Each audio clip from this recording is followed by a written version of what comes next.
Dhe ja ku jemi në pjesën e dytë, unë e thash që do ta kemi një temë sociale. Është organizata Nisma e të rinjve për drejtat e njeriut, e cila kushdo që është informuar për komplet atë se çka bën, veprat, projektet, çdo gjë në të mirë të qytetarëve, sidomos në fokus të veçantë të rinjve, e din sakt misionin, por edhe target grupin. Ajo që do flasim sot, patjetër që do ta kemi parasysh edhe për ata qytetarë dhe shikues të cilët nuk janë të informuar për këtë organizatë, do të flasim për organizatën, për misionin, për projektet, për të rejat dhe për planet e afërta të cilat mund të përfitoni edhe ju, sidomos projektin e fundit të cilën do ta shpalosim. Për të folur për këtë temë, të ftuar si përfaqësues organizatës, sot në studio kemi miken dhe ish kolegen e misionit Familja Jon, Bubulina Peni. Mirë se erdhe, Bubulin. Përshëndetje, Saranda, është gjithmonë kënaqësi me qenë këtu në studio. E kam thonë disa herë, pa modesti edhe e thëmë plot herë, që prej kësaj studio gjithmonë ka uzave të mira për shoqërinë, është dhënë hapësirë dhe za, për cilën të falenderoj shumë që gjithmonë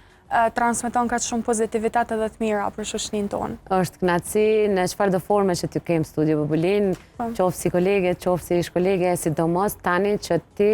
përfaqëson një organizatë ku shumë shpesh misioni Familja Jon ka qenë i tillë për të pasqyruar punën ku përfitojnë në mënyrë direkte qytetarët e sidomos të rinjët. Një organizatë të cilën unë e përmenda dhe thash që patjetër do ta kemi parasysh edhe për ata të cilët nuk janë të informuar rreth organizatës, para se me kalu tek tema kryesor edhe për çfarë arsye të kanë ftu, do doja shumë që publikun tonë të Familja Jon ta njoftonim rreth organizatës, që sa vepron, cili është target grupi që ka synim dhe mision dhe detajet e tjera. Po, pra, unë sot me shumë kënaqësi jam këtu në cilësinë e koordinatorës të projekteve të organizatës, siç e përmendë ti, në gjuhën shqipe njihet Nisma e të rinjve për të drejtat e njeriut, por kjo është organizatë rajonale edhe në gjuhën angleze njihet si Youth Initiative for Human Rights, që ne gjithmonë zakonisht i referohemi me këtë shkërthesën YIHR. YIHR-ja është një organizatë rajonale që gjendet në vendet e Ballkanit Perëndimor, kryesisht në vendet e dala nga lufta, pra gjendet në Serbi, në Kosovë, në Kroaci, në Maltëzi edhe në Bosnjë dhe Hercegovinë. YIHR-ja edhe ajo në Kosovë ka mbi 20 vite që shërben, edhe ne fokusohemi, ne punojmë në 3 shtylla kryesore, që janë demokracia dhe sundimi i ligjit, është ballafaqimi me të kaluarën edhe ndërtimi i paqes, edhe tjetra është aktivizmi rinor. Në të gjitha këto, target grupi janë qytetarët ata që përfitojnë nga projektet që bëhen? Po, gjithmonë janë qytetarët, sidomos rinia Kosovës. E gjithë ideja jonë është që qytetarët pa dallime etnia, apo raca, apo çfarëdo komuniteti tjetër që ata i takojnë, të mos janë asnjëherë të shtypën për përkatësinë e tyre, për gjithmonë tentojmë që grupet e marginalizuara të ndihmojmë që ta ngrisin zonën për padrejtësitë që ndodhen dhe ta krijojmë një shoqëri sa më të barabartë, gjithmonë qoftë përmes aktiviteteve simbolike apo projekteve që i kemi, që të bashkëpunojmë edhe me institucionet që të mos e lënë anash rinin. Siç e kemi edhe këtu në foto, për shembull, po ndalemi te kjo foto me që vetë se jemi këtu nuk po e kaluajmë. Për shembull, këtë vit e kemi pas forumin e dytë rajonal për mbrojtësit e të drejtave të njerëzit, pra Human Rights Defenders, ka qenë një iniciativë shumë e mirë, sepse ne që i takojmë shoqërisë civile, qoftë media, qoftë organizatat, shoqatat apo çfarëdo lëvizje të tjera, kur i mbrojnë drejtat e njerëzit, kur e ngrit zonin ndaj padrejtësive, nuk është gjithmonë e lehtë. Është sfiduese dhe këto e dim të dyja për punës që e bëjmë. Kimu ballafaqu me cenzurën, kimu ballafaqu me një mentalitet që nuk është gjithmonë i hapur ndaj kritikës, edhe me një shoqëri që jo çdo herë e pranon ndryshimin. Pikërisht edhe në forumin rajonal për Human Rights Defenders, mbledhet shoqëria civile, mbledhen përfaqësues të institucioneve, mbledhen organizata rajonale e vendore, ku diskutojmë për praktika më të mira edhe mësojmë më thellë për problemet që e kanosin shoqërinë. Këtu që shpëshihet tek morali tjetër është se nganjëherë aksionet simbolike duhet me qenë nga pak edhe kreative që mi tërheq vëmendjen e të tjerëve. Edhe këtu për shembull kemi tregu, ashtu po e them thojza, se çfarë superheronjsh munden me qenë aktivistët përmes punës që e bojnë. Dhe përveç iniciativave simbolike të cilat i përmende, shumë shpesh ka iniciative që mision kryesore ka ndryshimin e një situate, një rrethone, një teme tabu, ku ta diun. Sa let përqafohen, sa let motivohen të rinjt me i pranu si iniciativa, edhe sa let gjejnë mbështetje, qoftë institucionale, qoftë edhe të qytetarëve, për një problem që rrethohemi e që mund të ndryshojmë në një iniciativë të mirë. Pa tjetër që jo çdo herë është e lehtë, sepse po besoj e dini edhe ju vetë si gazetar që nga njëherë me institucionet duhet që të insistojmë disa herë derisa të ka ndryshime në shoqëni. Kjo po besoj është një problem pak më general, mirë po e mira në këtë rast është që ne kemi hasë në bashkëpunim shumë të madh prej të dy palëve, sidomos prej rinisë. Rinia me të cilën ne bashkëpunojmë janë të hapun edhe ndaj kritikës, edhe ndaj asaj që mi pranu tjetrin, edhe nëse nuk i përket komunitetit tënd, apo nëse ti nuk i shpërndan ideologjit e njëjta me ta. Edhe e mira në këtë rast është që e kemi përkrahjen e rinisë dhe gjithmonë na bashkohen aktivistë të rinë edhe në për aksionet që ne i ndërmarrim. Që për shembull këtu kemi pas një përkrahje shumë mirë të rinisë, e kemi në vitin 2022, në ditën ndërkombëtare të rinisë, ne e kemi bërë një aksion simbolik për ikjen e rinisë edhe për zbrazjen e Kosovës. Që ka qenë një fluks i madh në atë kohë. Po, edhe pikrisht pra për këta, për me tregu këtë fluksin, kemi tregu përmes valigjeve, e kemi simbolizu këtë ikjen si një alarm që shoqënia dhe shteti duhet mi pas parasysh ma shumë, edhe për shembull te këto valigjet kemi vendosur nga një simbol që nashta çka mundet me qenë arsyeja, për dikon mundet me qenë gjuha urrëties, për dikon mundet me qenë mospranimi në shoqëni, dikush tjetër largohet për shkak të kushteve të punës, për shkak të kushteve ekonomike, por gjithmonë njerëzit janë në kërkim të një jete më të mirë, ku të drejtat të tyre respektohen edhe ku identiteti i tyre përqafohet. Ajo që ka vlen me theksu një iniciativë tjetër shumë e mirë prej neve, ka qenë Muzeu i Fëmijëve të Luftës, i cili edhe sot është i hapur, edhe është hap domethënë në vitin 2025 në janar. Ky muze përmban artefakte të ndryshme, siç po shihen këtu, ka piktura, ka vizatime të fëmijëve, ka video ku fëmijët flasin se si ka qenë që t'janë refugjat. Po muzeu gjendet pikërisht aty ku edhe janë zyret e organizatës tonë, pra për m'ia shpjegu ma lehtë publikut e kuptojnë më mirë nëse ndoshta them në lagjen e muhaxherëve, po nëse kërkojnë konkretisht rrugën, është në rrugën Ardian Krasniqi në Prishtinë. Mirë po nëse... është e hap në popullin kjo për shembull du me ardhën me fëmijët e me po? Patjetër është e hap në çdo ditë javës nga hëna deri në të premten, nga hëna deri në të njëjtën ne punojmë prej orës 9 paradite deri në ora 5 mbasdite, kurse të premten është i hapur prej orës 9 paradite deri në ora 2 pasdite. Me pagesë? Jo, është falas hyrja, po është falas, edhe e mira është që për shembull është hap vitin e kaluar, mirë po brenda vitit i kemi 3.000 deri në 5.000 vizitor, ku dikund varion prej 10 deri në 15 vizitor brenda ditës. Edhe edhe ajo që ka qenë një befasi për të mirë, ka qenë që shumica vizitorëve që vinë janë ndërkombëtar, janë vizitorë të huaj që vinë në Kosovë, edhe tregojnë që për shembull kur hulumtojnë për muze apo për vende me vizitu në Kosovë, muzeu është ndër të parat që u shfaqet. Edhe po, pikërisht ka prej tyre që nashta kur nuk kanë dëgju për Kosovën ose nuk kanë dëgju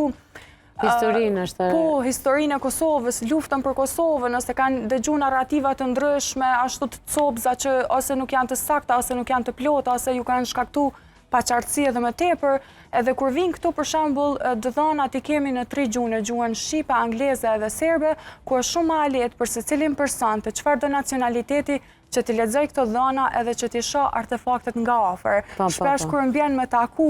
vizitorë të huaj, nganjëherë kështu kur rastisem që vinë në muze, mandej fillojnë edhe na kërkojnë edhe vende tjera me vizitu në Kosovë, fillojnë na kërkojnë me ditë edhe më shumë për historinë e Kosovës, kështu që kushdo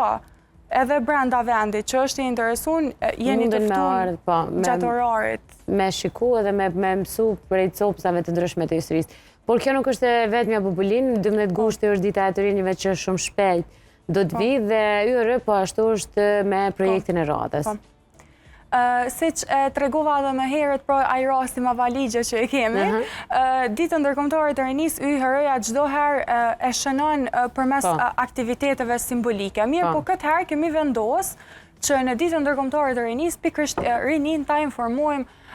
përmes një trajnimi që do t'jetë në lidhje me zgjerimin e BE-s. Aty do të kenë mundësinë që të mësojnë më shumë për demokracinë, për aktivizmin qytetar, për mënyrën se si funksionon BE-ja dhe për mënyrën se si bëhet zgjerimi i BE-s, pra me pranimin e shteteve të reja që bëhen anëtare. E mira e kësaj është që nuk do t'jenë ashtu vetëm ligjërata që mandej me kalu në monotoni vetëm duke dëgju, po përmes lojrave, përmes aktiviteteve, përmes punëve në ekip, ata do ta kenë mundësinë që në mënyrë atraktive edhe t'ju mbeten në mend mësimet, po edhe ta kalojnë ditën më mirë, pra t'jetë më dinamike. A ka kriter, Bubulin, kush mund të marrë pjesë në këtë projekt? Duke qenë se është prej nin, është prej 18 deri në 30 vjet. Okej. Kështu që të gjithë ata që i takojnë kësaj grup moshe janë të mirëseardhur që të aplikojnë. Deri tash për momentin e kemi afatin e fundit që të aplikojnë deri me 2 gusht, kështu që unë i kisha inkuraju të gjithë personat e interesuar që të mos e humbin rastin, ta sigurojnë një vend në këtë aplikim edhe të mësojnë më shumë. Po besoj që ka me qenë ashtu ndoshta tërditën, paka shumë, tash nuk mund të me thonë sakt, po besoj dikund 4-5 ora, po ashtu tërditor ka me qenë, pasi që ka mjaftueshëm, ka aktivitetet të ndryshme, ka pika të mjaftueshme, edhe për mja bo më atletë të rinjve, ne vetë se kemi postu në rrjetet tona sociale linkun ku i drejton ata tek formulari aplikimit, mirë po për krejt ata që janë të na ndjek në këto momente, është edhe ky QR kodi që ata mund ta skanojnë përmes ekranit, pra është pikërisht këtu, edhe nëse e skanojnë, ky i dërgon më njëherë tek aplikimi. Mirë, po gjithsesi prap në rrjetet sociale. Ose Facebook, Instagram, në Facebook dhe në Instagram, po në rrjetet tona ata patjetër që. Unë shpresoj që mund të funksionojë edhe QR kodi edhe përmes televizionit. Nëse jo, në Facebook dhe në Instagram, në faqen e YHR-s, mund të gjeni aplikimin. 18 deri në 30 janë mosha që janë target grupi këtij projekti, edhe nga i cili përfitojnë shumë përveç informacioneve dhe ndarjes së eksperienceve, njohjes me njëri tjetrin, krijimin e raporteve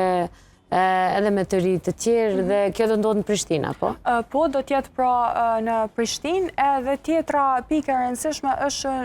nuk është me domos vetëm për komunitetin shqiptar, çfarë do komuniteti tjetër i qytetarëve të Kosovës mund të aplikojnë, mirë po edhe njerëzit që nuk janë qytetarë të Kosovës, edhe të huajt edhe ata që janë ndërkombëtar, mund të vinë këtu pa asnjë problem, sepse vetëm që e pasuron edhe më tepër, sepse për shembull nëse vjen dikush që është jeta si BE-s edhe dikush që është i Ballkanit perëndimor, të dy kanë perspektiva të ndryshme për me shpërndar dhe të dy kanë nevoja të ndryshme që t'i paraqesin, që t'i flasin, edhe veç e pasuron edhe më tepër. Do të ndodhë evente në zyrët apo në ambientet e organizatës apo diku tjetër? Me qenë se numri i aplikantëve është i madh dhe do të kemi hapësirë për shumë persona, nuk kemi vend në zyre, po zakonisht to mbahen trajnimet mbahen në për salla të konferencave që mandej ne i njoftojmë pjesëmarrësit se ku saktësisht do t'jetë lokacioni. Do të dalin këta të rinj me ndonjë certifikat ose diçka të tilla, apo thjesht do t'jenë një pjesëmarrje që do ta mbajnë mend dhe do të mësojnë shumë? Për certifikata nuk është diçka ende që e kemi caktuar, po besoj ajo është më shumë diçka simbolike, por gjithmonë fokusi jonë është që t'jemi më larg pams, po në informim edhe patjetër që ka me vlerë, sepse edhe ata do t'jenë vetë qytetarë më aktiv në këtë shoqëri, kur ata mësojnë më shumë për drejtat e tyre, edhe kur ta mësojnë rëndësinë që për një shtet si Kosova e ka integrimin në Bashkimin Evropian, kjo i ndihmon ata që mi ngrit ma shumë zonin për drejtat e veta edhe me punu ma shumë vendin që me ecë përpara edhe i mësojnë praktikat më të mira, çka bën një shtet më të mirë, çka bën një shoqëni më të hapur edhe më demokratike. Po, shumë e qartë. Dhe ky po besoj nuk është, ose unë thash projektin e fundit, po ky deri në fund të vitit do t'jetë një ndër projektet, sepse Jur është gjithmonë aktive. Po pa tjetër, është një ndër aktivitetet, po ashtot mandej për shembull me 30 gusht të azam është dita ndërkombëtare e viktimave të zhdukura me dhunë, që është në solidaritet me gjitha ata që në për konfliktet të ndryshme, apo luftra, apo çka do janë zhdukur. Për shembull, këtu kemi për vitit 2023 është një aksion simbolik ku aso kohë për kanë qenë 24 vjet duke prit për personat e pagjetur, këtu përmes trejezës, përmes derës që mbetet e hapur në pritje të personave apo të trupave të tyre, edhe të kjo pjata që simbolizon pritjen, pra, i kemi shfaq atë mallin, barën, peshën që për gati 30 vite e mbajnë familjarët e këtyre personave. Pa tjetër që edhe këtë vetë, me një aksion, do të shënojmë këtë ditë edhe diçka që mbahet mend edhe që është edhe një mesazh për institucionet, por edhe një zë solidariteti për të gjitha familjet. Kështu që unë ftoj krejt ata që janë të interesuar të shohin nga afër aktivitetet tona, të na ndjekin në rrjetet sociale. Ne jemi të hapur që të rinjt të na bashkangjiten në aktivitetet tona, të marrim edhe ne inspirim ose ide për tyne, pse jo, sepse ne duhet jemi të hapur për mendime të reja. Kështu që janë të mirëseardhur edhe vullnetarë të cilët mund të kontribojnë edhe me idetë e tyre, por mund të kontribojnë edhe në CV-n e tyre, sepse marrin njohuri shumë më shumë. Patjetër, ne përfitojmë shumë prej mendimeve të tjerëve, gjithmonë inspirohemi se çka me bëma mirë në aktivitetet tona. Sepse, siç e thash, kur punon që të tjerët janë të hapur ndaj kritikës, duhet jemi edhe ne, pikërisht ta përmirësojmë veten, po është edhe e mira, sepse pikëspari kur vinë edhe në për aktivitetet e tilla, ata njoftohen me njëri tjetrin edhe bojnë rrjedhim më të madh. Edhe nuk i dihet në të ardhmen, ndoshta munden me qenë kolegë mes vete, munden me qenë në marrëdhënie pune, edhe patjetër që shërben si CV edhe në anën akademike dhe në anën profesionale, kur të informohesh më mirë, ashtu e formson edhe identitetin tënd. Po, Bubulin, patjetër që portali Familja Jon do t'jetë në përcjellje të gjitha aktiviteteve të organizatës tuaj IHR, që përfaqësoni si koordinatore e projekteve. Natyrisht që do të mundohemi që përmes dritares e Familja Jon të pasqyrojmë edhe aktivitetet, edhe thirrjet, edhe përfitimet e të gjitha iniciativave që keni në mënyrë që t'i shohin dhe t'jenë më afër qytetarëve, në këtë rast lexuesve të Familja Jon.